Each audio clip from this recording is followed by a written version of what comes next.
Hey guys, it's Miss Smith here. This is going to be part one of making a city. So when you draw today, make sure you keep your paper for the next lesson. Don't throw it away or you'll have to start over. Okay, so the first thing I'm going to do is draw a horizon line. I'm drawing mine a little bit above center. This would be about the center of the paper. I'm drawing it a little bit above. There's no real worry about where it is exactly. I'm going to put a vanishing point, and I'm going to put my vanishing point at the center. I didn't measure it, but I'm just going to eyeball where the center is. The vanishing point can go anywhere on this horizon line, but for this demonstration, that's going to be the easiest way for me to do it. When you start playing, if you feel comfortable, you might do some and move your vanishing point. If you don't feel comfortable, then I would definitely just follow me. And my camera just fell down. We'll fix it and then we'll keep going. All right. So I'm going to draw a road.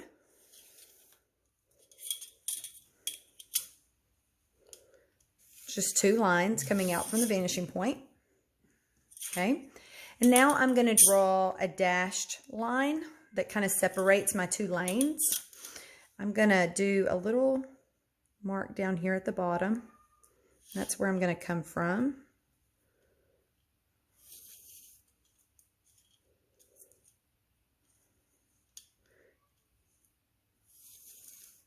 Okay.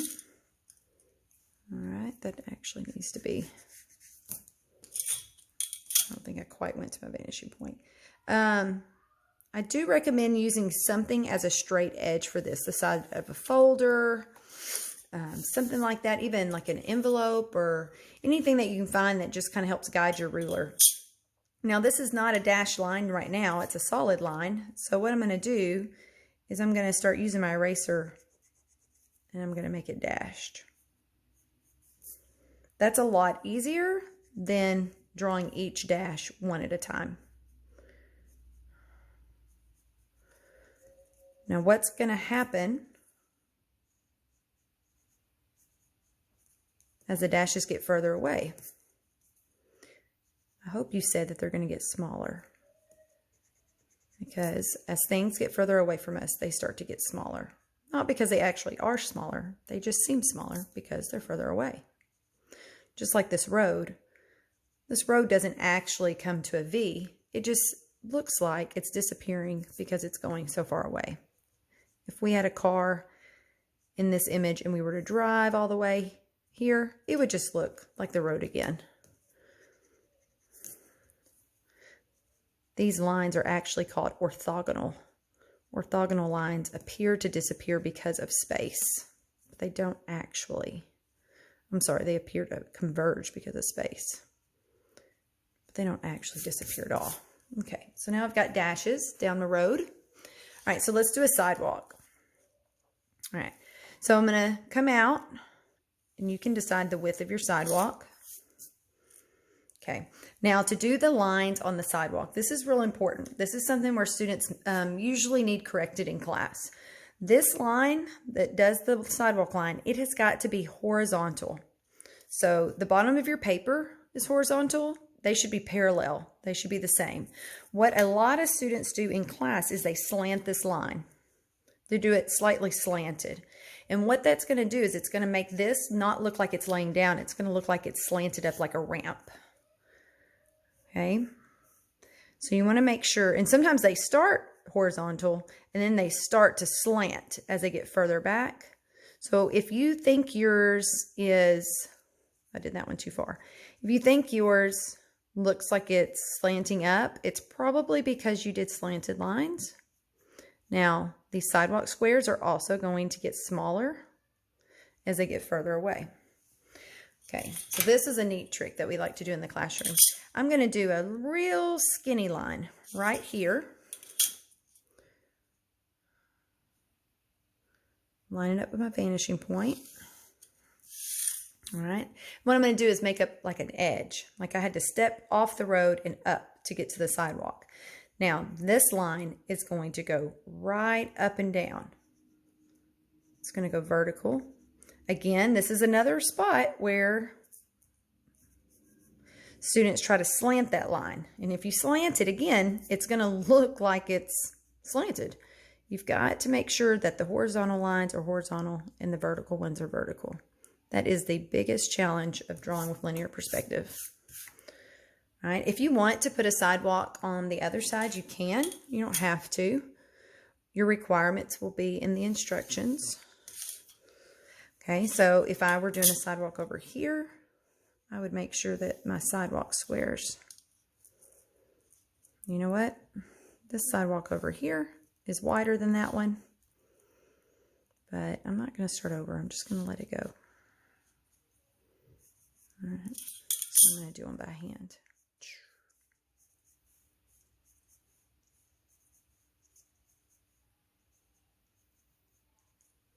Okay, we want to make sure again that those are horizontal. Don't let them slant. And I would do an edge over here.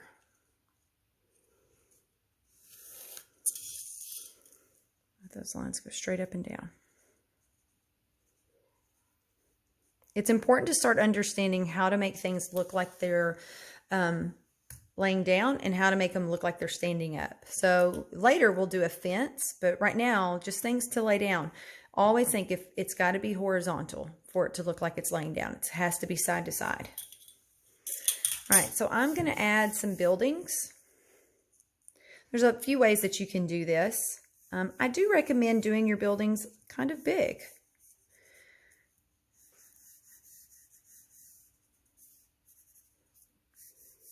All right, so the first thing I'm going to do is I'm going to start with a rectangle. I just kind of free-handed that. All right, so I'm going to take, just like we have done in the previous lessons when we were making our cubes and rectangular prisms, that's all that this building is going to be. I'm going to take my corners to my vanishing point.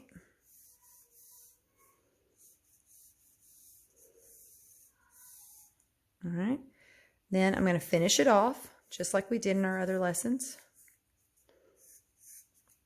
And now this is going to start to become a building later. Now right now it doesn't have windows or doors or signs, but eventually it will. I'm going to do a building behind a building. Now this building, I have it going above the horizon line. I can see the roof on this one because it's below the horizon line, but I'm not going to be able to see the roof on this one because it is above the horizon line. So as I finish it off, erase the horizon line out of the building, and there you go. We've got two buildings. All right.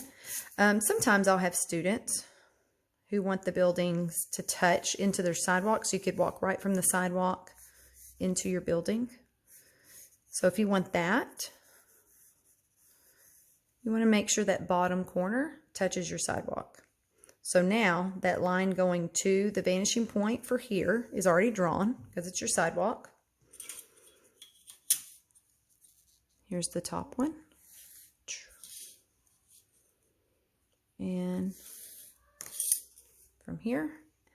And then let's say we want to make this like a strip mall. Like you've got lots of stores all in this one building. So I've got that real long building. And now I'm going to draw some lines to separate it. I'll do 3 stores in this one building. Again, right now, they don't look like stores, but they will eventually. Okay. If you want to change buildings, you want to, I don't know if I can do it back here, it will look good. If you wanted a different kind of top to your building, they don't always have to just be rectangles. You can do that. You just follow the rules from when we were doing irregular shapes. And you can have buildings that have different tops to them, and you can play around with your shapes of your buildings. They don't have to just be rectangular prisms and cubes. Okay. I don't think I actually like that one there, so I'm going to take it out. But you can play with that. All right, let me put my horizon line back in. All right. So I'm going, since I have this building here, I'm going to take my sidewalk going this way. So I'm going to use my ruler.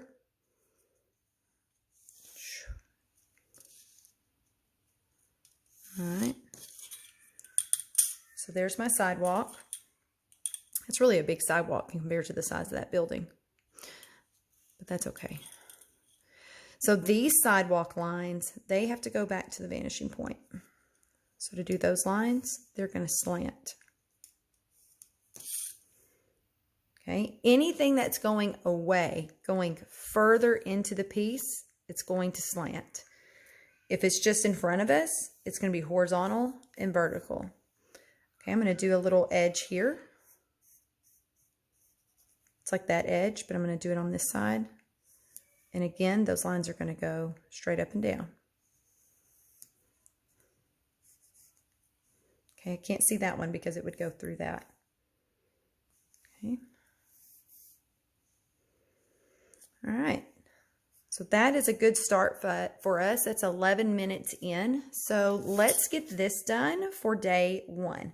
In your assignment description, I'll tell you how many buildings and the road and the sidewalk. I'll tell you what I want to be your requirements, and you'll send me a picture of this in.